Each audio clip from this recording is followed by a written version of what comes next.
Seria Battlefield to jedna z najważniejszych marek w historii strzelanek FPS. Dziś biorę na warsztat całą główną serię i układam ją w uczciwy ranking od najlepszej do najsłabszej odsłony. To zestawienie powstało na podstawie opinii graczy, stanu gier po latach oraz ich realnego wpływu na markę. Zaczynajmy. Battlefield 3.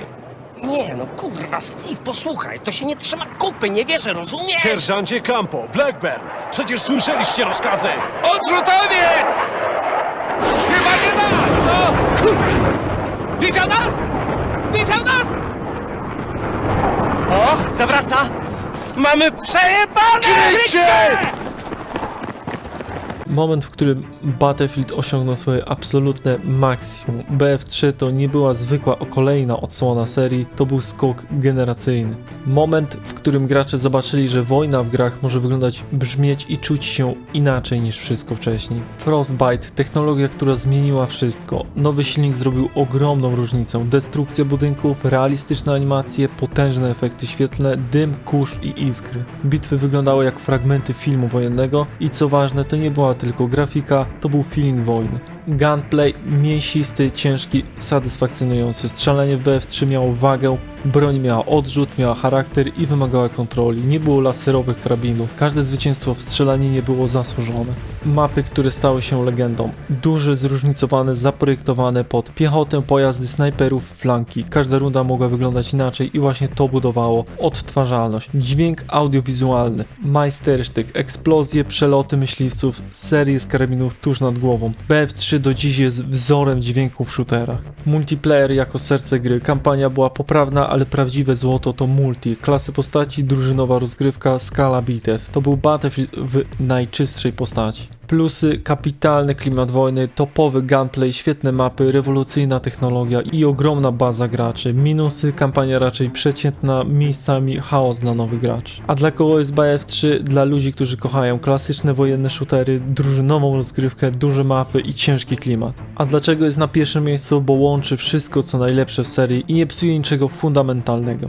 Dla większości społeczności to właśnie tutaj Battlefield był najbliżej perfekcji. Znamy szczyt serii, to teraz czas zejść o jedno oczko niżej, do gry, którą wielu fanów kocha niemal tak samo mocno. Destrukcja, klimat i kultowe mapy. Battlefield Bad Company 2. Nie pomożesz nam, Flynn? No ja, stary, ja jestem pacyfistą! Co? Pacyfistą? Jak możesz być pieprzonym pacyfistą? Mogę! Walka źle wpływa na moją karmę, stary! Dlatego tylko latam! Max! Daj spokój! Chuj ci w oko! Nie musisz ze mną latać, kosmiczny pojebie! Wystrzelę cię prosto do pieprzonego magicznego królestwa! Też cię kocham! Ty skretyniały, zjebany liberale, ty pierdolona... Destrukcja, która stała się znakiem rozpoznawczym serii. Jeśli BF3 to technologiczny szczyt, to Bad Company 2 to emocjonalne serce Battlefielda. Gra, którą wielu fanów wspomniało z nostalgią jako najbardziej battlefieldowego Battlefielda. Bo destrukcja jest tu fundamentem rozgrywki. Tutaj budynki nie były dekoracją, one były narzędziem walki. Burzenie ścian, zwalenie domów, niszczenie osłon. Nie kampiłeś w jednym miejscu, bo za chwilę to miejsce przestawało istnieć. Strzelanie proste, ale bardzo mięsiste. Broń była czytelna, odrzut wyczuwalny, każdy karabin miał swoją tożsamość, nie było przesadnej komplikacji, było celujesz, strzelasz, ginie wróg, czysta satysfakcja. A mapy zaprojektowane pod destrukcję, mapy żyły, z minuty na minutę wyglądały inaczej. Krater po czołgu, ruiny zamiast budynku, wypalone drzewa, pole bitwy się zmieniało.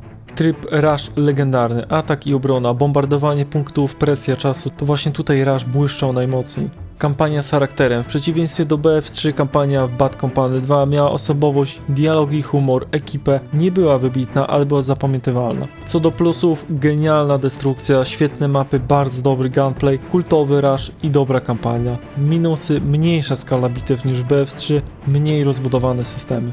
Dla kogoś z Bad Company 2, dla tych, którzy kochają intensywne starcia, destrukcję środowiska i klasyczny feeling FPS. A dlaczego na drugim miejscu? Bo to jedna z najbardziej kochanych odsłon w historii serii, ale BF3 wygrał skalą, technologią i rozmachem. Różnica jest niewielka, bardzo niewielka. A skoro wiemy, jak wyglądał Battlefield po ogromnych poprawkach, to teraz czas na grę, która zaczynała fatalnie, a później stała się potworem. Battlefield 4. Gdzie tam, sierżancie? Hej, Reker! Reker, jesteś przytomny? Weź się w garść, chłopie, nie odpływaj. Brawo, Reker. Zapieprzałeś jak mistrz kierownicy. Tylko na koniec dupa. Włącz się, chłopaki. fotel ani drgnie. Niby jak? Drzwi się zaczęły. Kurwa! Nie tak to miało wyglądać, Irish. Reker, weź moją broń. Co ty kombinujesz, stary? Co ty kurwa odpierdalasz? Żeby przeżyć, wilk musi odgryźć sobie łapę. Strzelaj! Nie zgadzam się, nie rób tego! No dalej, Reker, wal w szybę. To jest rozkaz! Daj mi się paść, Reker! Ratujcie się! Musicie się stąd wydostać! Nie słuchaj go, chłopie, nie strzelaj! Wal w to okno! Od katastrofy do jednego z najlepszych multiplayerów w historii. Battlefield 4 to przykład gry, która umarła przy premierze i odrodziła się jako legenda. To był jeden z największych comebacków w historii gier FPS. Start, który był katastrofą, na premierę bugi, crashe, lagi, problemy z serwerami, gra była praktycznie niegrywalna, społeczność była wściekła. Ale potem stało się coś rzadkiego, twórcy nie porzucili gry, zamiast tego miesiące łatek, poprawki silnika, balans broni i stabilizację serwerów. I BF4 zaczął powoli zamieniać się w bestię. Gunplay szybszy i bardziej techniczny, strzelanie było bardziej precyzyjne niż w BF3, więcej attachmentów, konfiguracji broni, specjalizacji. Dla wielu graczy BF4 to najlepszy gunplay w całej serii. Mapy, które się załamują, wieżowce się walą, zapory pękają, burze piaskowe zasłaniają pole bitwy, to było widowiskowe i dawało poczucie wojny totalnej. Ogrom zawartości, po wszystkich dodatkach BF4 oferował dziesiątki map, setki broni, masę trybów, to była gra na lata i dla wielu wciąż jest. Multiplayer jako główna siła, kampania poprawna, zapomniana, ale multiplayer to był prawdziwy Battlefield. Plusy, świetny gameplay, ogrom zawartości, genialne mapy, stabilność po patchach i aktywna społeczność przez lata. Minusy, fatalny start, słaba kampania i mniej klimatu niż w BF1. A dla kogo jest Battlefield 4? Dla graczy, którzy kochają nowoczesne konflikty, lubią konfigurować broń i chcą czystego technicznego multika.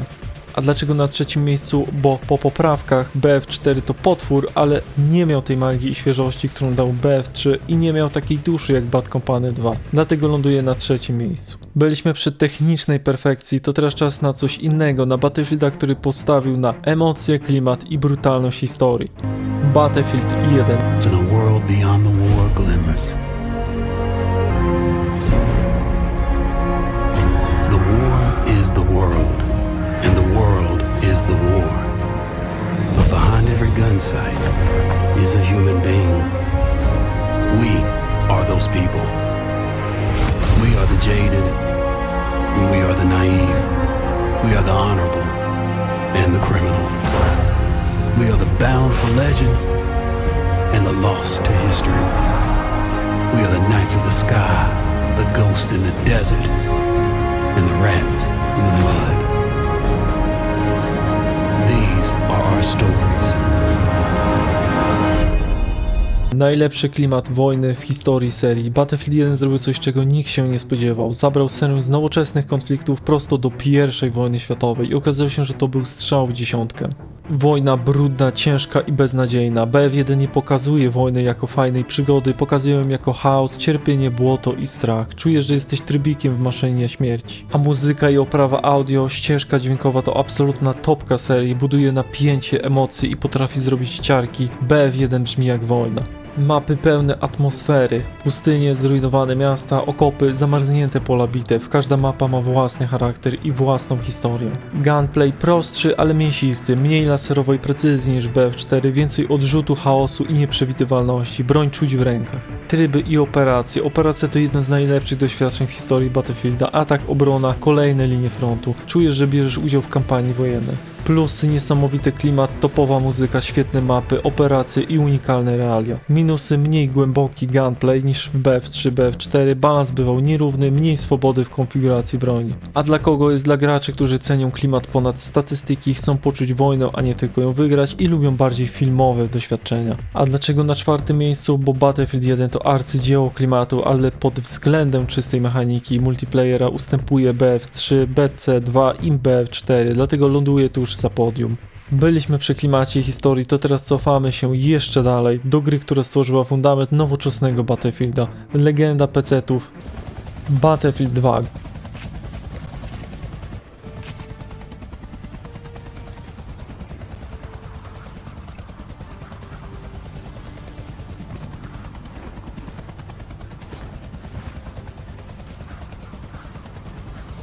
Gra, która zdefiniowała Battlefielda na PC. Battlefield 2 to moment, w którym seria przestała być tylko ciekawym shooterem, a stała się symulatorem wojny drużynowej. Fundament nowoczesnej serii to właśnie BF2 wprowadził na masową skalę klasy postaci, jakie znamy dziś, rozbudowany system pojazdów, duże mapy z flagami, nacisk na współpracę. Bez BF2 nie byłoby BF3, 4 ani BC2. System dowódcy, jeden z najbardziej kultowych mechanik serii, dowódca zrzucał UAV, artylerię i zaopatrzenia, a drużyny musiały słuchać rozkazów. Prawdziwa struktura armii. Mapy, które przeszły do historii: Karkand, Strike at Karkand, Gulf of Oman, Wake Island. Otwarte przestrzenie plus ciasne punkty zapalne. Perfekcyjny balans. Gunplay surowy i techniczny. Strzelanie wymagało kontroli rozrzutu, krótkich serii i cierpliwości. Nie było tu laserów, była nauka broni. Multiplayer ponad wszystko. Kampania istniała, ale wszyscy wiedzieli jedno: BF2 to był król multiplayer, tysiące godzin, setki serwerów i klanowe wojny. Plusy: legendarny multiplayer, system dowódcy, świetny balans klas, mapy, ikony, fundament serii. Minusy: dziś bardzo zestarzała grafika, toporne animacje i wysoki próg wejścia. A dla kogo jest BF2? Dla weteranów PC, fanów taktyki, ludzi, którzy kochają stare, wymagające shootery. A dlaczego na 5. miejscu? Bo to legenda, ale młodsi gracze jej nie znają, mechanicznie jest już przestarzała, znaczenie historyczne jest ogromne, gameplay dziś trudny, dlatego środek stawki. Poznaliśmy fundament nowoczesnego Battlefielda, to teraz cofamy się jeszcze dalej do gry, od której wszystko się zaczęło, początek legendy. Battlefield 1942.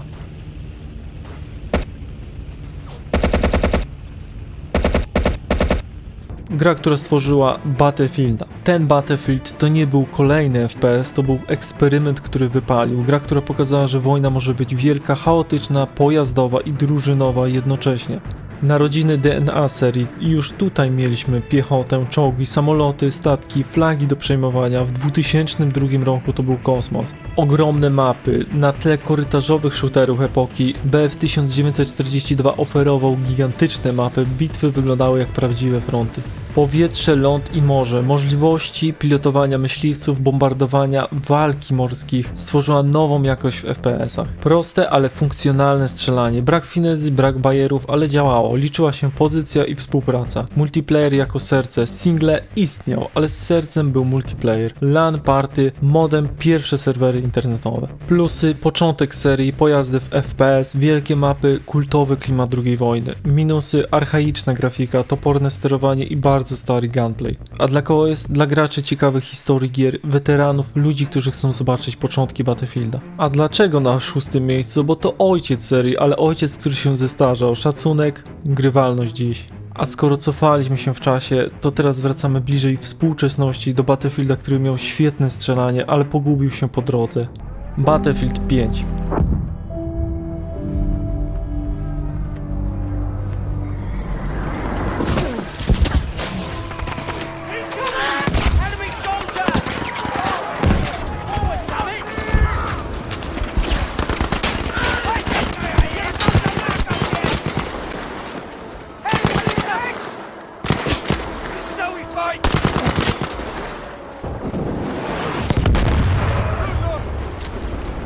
Świetne strzelanie, zmarnowany potencjał. BF5 to gra, która technicznie była bardzo dobra, ale koncepcyjnie totalnie pogubiona. To tytuł, który mógł być legendą, a skończył jako prawie legenda.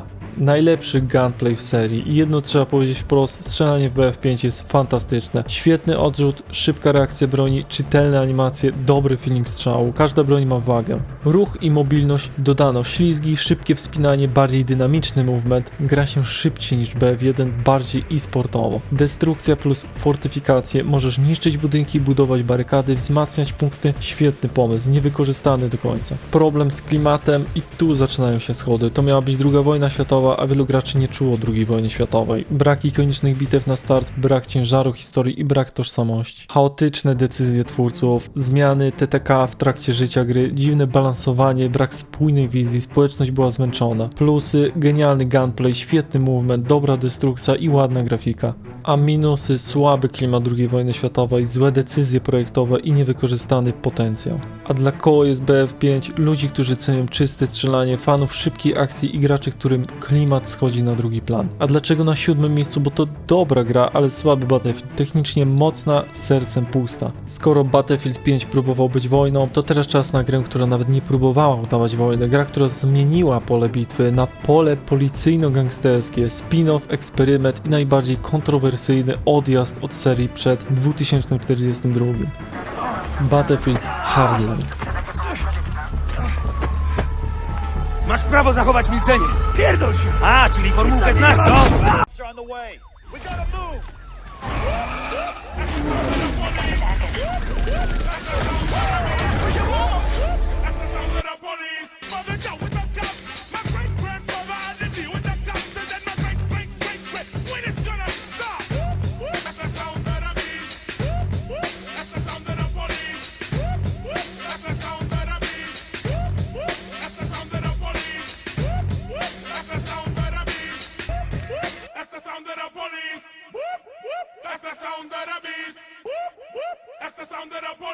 Zamiast żołnierzy, gliny, gangsterzy, napady, pościgi, miejskie strzelaniny. I to od razu ustawiło go w dziwnym miejscu. To dobry shooter, ale słaby Battlefield. Battlefield Hardline to najbardziej kontrowersyjna odsłona serii, bo to gra, która nie jest zła, ale też nie jest Battlefieldem. Zamiast wojny mamy policję kontra gangi i to zmienia absolutnie wszystko. Nowy pomysł, gliny kontra przestępcy, napady na banki, pościgi uliczne, szturmy na budynki. Brzmi ciekawie i faktycznie na papierze to działało. Solidny gunplay, strzelanie jest szybkie, responsywne, czytelne, broń ma dobry feeling, technicznie Hardline jest poprawny. Kampania fabularna, największe zaskoczenie, epizodyczna forma jak serial, historia o korupcji, zdradzie, brudnych układach, jak na Battlefielda ponadprzeciętna kampania. Problem z tożsamością to nie czuć jak Battlefield, brakuje epickiej skali, wielkich bitew i chaosu wojny. To bardziej arcade'owy shooter w stylu policja kontra gliny, nie wojna. Mapy i skala, mniejsze mapy, mniej destrukcyjne, mniej wow momentów. Jest poprawnie, ale bez magii. Plusy, dobry gunplay, ciekawy klimat miejski i fajna kampania.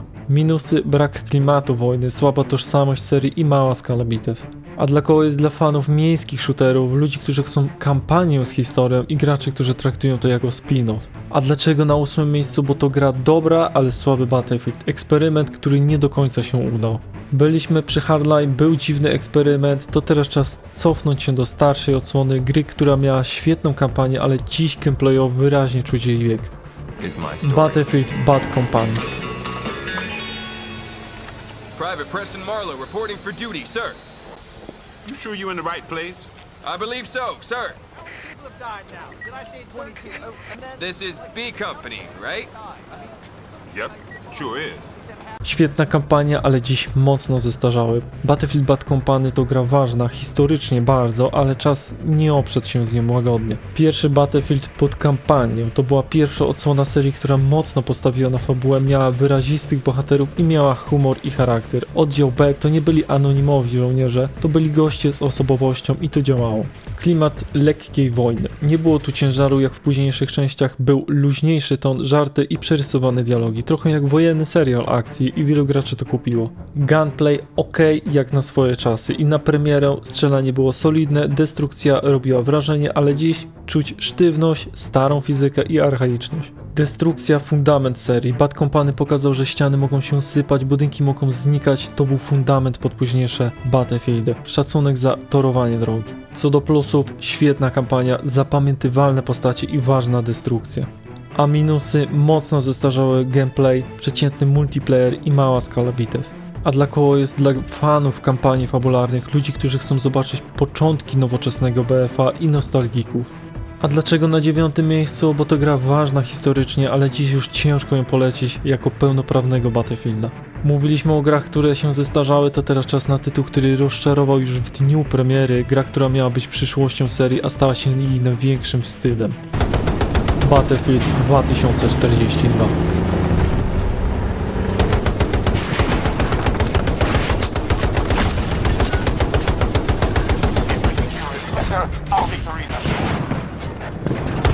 oderwany od DNA serii. Battlefield 2042 to nie jest po prostu słaby Battlefield, to jest gra, która nie wie, czym jest Battlefield.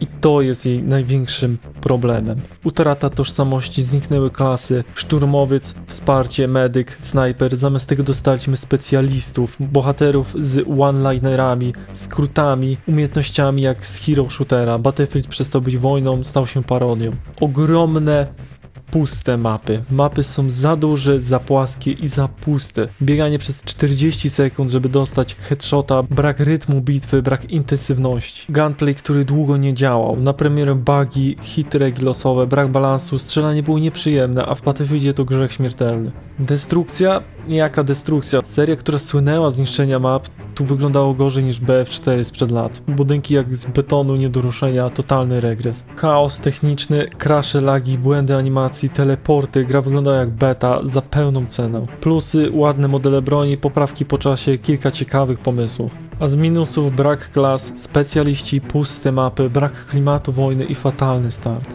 A dla kogo jest? Dla ludzi, którzy nie znają starego Battlefielda, fanów hero shooterów, nie dla fanów serii. A dlaczego na 10. miejscu ostatnim? Bo to największe odejście od DNA w historii marki. Nie najgorsza gra FPS na świecie, ale najgorszy Battlefield. I tym smutnym akcentem zamykamy ranking. Od absolutnego szczytu do absolutnego dna.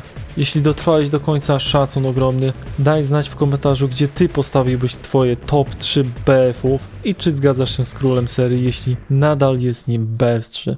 I oto był ranking całej serii Battlefield od najlepszej do najsłabszej części serii. I jeśli podoba ci się taki format uczciwych rankingów bez lizania korpotyłków, zostaw łapę, suba, komentarz, arigato za oglądanie i do zobaczenia w następnym rankingu.